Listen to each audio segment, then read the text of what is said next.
mkazi wa Potifara anamunamizira Yosefe mlandu ogwirira. Anthu ansanje anamponyera Danieli dzenje la mikango. Yohane Mbatizi anamudula mutu osalakwa. Ngakhale Yesu Khristu anapachikidwa pa mtanda. Amene anatenga gawo pa imfa ya Yesu anapeza tsoka. Mwachitsanzo, Yudasi Iskarioti anadzimangika.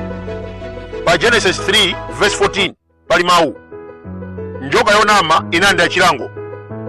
Mulungu anayitemberera ponena kuti idzayenda ndi mimba mpaka kalekale.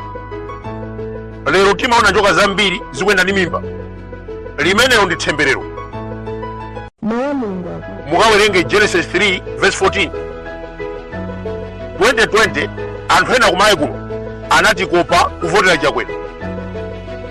Lero after 5 years Mulungu anawatemberera. Muone anthu ambiri amene amachita sapoti tosalasi anapeza tsoka. Ena ndikunena pano anamwalira. Profesa Mutharika amakonda kunena vesi Daniel 5 verse 8. Atosalasi ufumu wanu wagawidwa ndi kuperekedwa ku DPP. Amalawi sakulola kunamizidwanso ndi chakwera.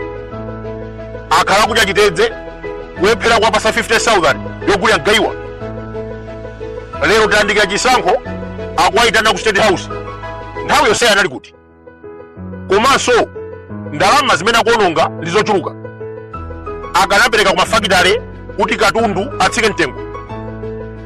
2025 sitikufuna anyamata oyitana mabasi machama adambwe komanso Chipiko Boys.